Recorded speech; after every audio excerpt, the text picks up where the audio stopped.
t'avouer une chose. Je ne lis pas les prologues. Je trouve ça absurde. T'imagines écrire une introduction avant les chapitres 1? Ça veut dire qu'il manque quelque chose à l'histoire. S'il faut une introduction avant de commencer, c'est que le début n'est pas vraiment le début. Alors pourquoi tout le monde en veut écrire un? Je suis Ethan Gaillard. J'écris des personnages naïfs qui se retrouvent dans des aventures extraordinaires. J'ai publié 3 livres sur Amazon. Aujourd'hui, on parle de ce qui bloque tous les débutants avant même d'écrire une seule ligne.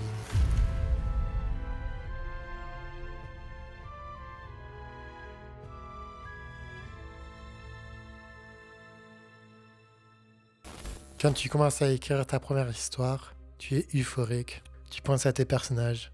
Tu construis ton univers dans ta tête. Tu imagines les rebondissements, les trahisons, les scènes qui vont faire pleurer tes lecteurs et tes lectrices. Tout s'emballe et là, une chose te bloque. Tu te dis, il me faut un prologue, une prophétie, une malédiction familiale, quelque chose de grand, de mystérieux, qui pose les bases de tout ce qui va suivre.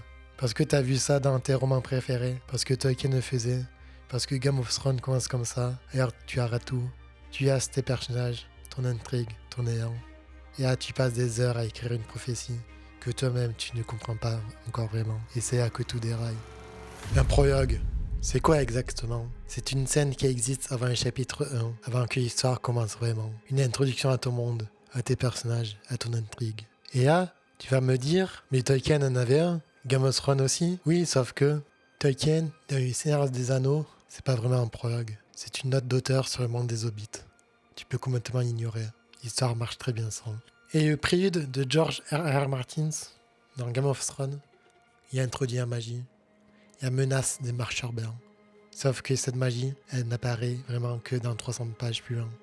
Un lecteur de Dark Fantasy a vraiment besoin qu'on lui annonce dans les prologues qu'il y aura de la magie. C'est un peu comme mettre un panneau devant une boulangerie pour prévenir qu'il y a du pain. Et c'est là que ça devient absurde pour un débutant. Parce que quand tu débutes, tu connais pas encore ton monde. Tu ne connais pas vraiment tes personnages, tu ne sais pas encore où ton histoire va te mener. Comment tu peux introduire quelque chose que tu ne comprends pas vraiment? C'est comme écrire la préface d'un bouquin que tu n'as pas encore lu. Tu vas passer des heures, des semaines parfois, à soigner une introduction pour une histoire qui n'existe pas encore. Et quand ton histoire sera enfin écrite, ton prologue ne correspondra plus à rien. Parce que ton histoire aura changé. Je vais être honnête avec toi. Je ne dis pas que les prologues sont inutiles. Un prologue bien fait, c'est puissant. Ça peut être une des pages les plus marquantes d'un roman. Mais voilà ce que personne ne dit vraiment. Reprends l'exemple de la malédiction familiale, cette prophétie sombre qui pèse sur ton personnage depuis sa naissance. Tu as 2 choix. Le premier choix, tu annonces dans un prologue, avec de la distance, une voix mystérieuse, des mots graves. Le lecteur lit, il comprend, il tourne la page. Le second choix, ton lecteur la découvre en même temps que ton personnage au chapitre 1, dans une scène, dans un regard, dans une phrase que sa mère lui murmure sans tout expliquer. Où est-ce qu'il y a le plus de tension? Où est-ce que le lecteur retient son souffle? Dans le prologue, il sait. Dans le chapitre 1, il ressent. Et c'est là toute la différence. Le prologue raconte, le chapitre 1 fait vivre. Le prologue, c'est pas une mauvaise idée en soi, mais ce qu'on met dedans, surtout quand on débute, serait tellement plus fort dans l'histoire elle-même, vécue par les personnages. Tout dépend de ce que tu cherches à faire ressentir. Mais si tu ne sais pas encore ce que tu veux faire ressentir, alors le chapitre 1 gagne à chaque fois.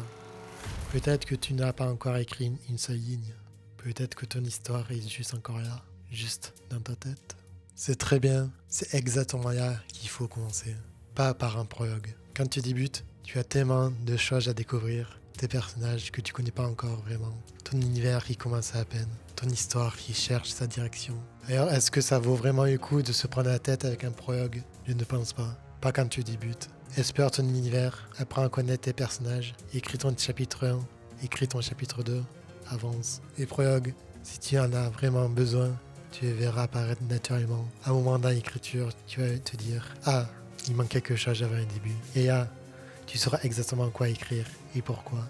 Mais forcer un prologue au début, quand ton histoire n'existe pas encore vraiment, c'est perdre du temps et de l'énergie sur quelque chose que personne ne lira, peut-être jamais. Écris le plus simplement possible, avance, raconte ton histoire. Le reste viendra tout seul. Est-ce que tu lis des prologues? Est-ce que tu as déjà essayé d'en écrire un? Dis-moi tout en commentaire, parce que j'ai l'impression que sur ce sujet, tout le monde a une opinion bien tranchée. Et toi, si tu commences tout juste à écrire ta première histoire, bienvenue. C'est ici que ça se passe. Abonne-toi à la chaîne parce qu'ici on parle d'écriture simplement, sans prendre la tête. Juste des conseils concrets pour avancer et raconter l'histoire qui est déjà dans ta tête.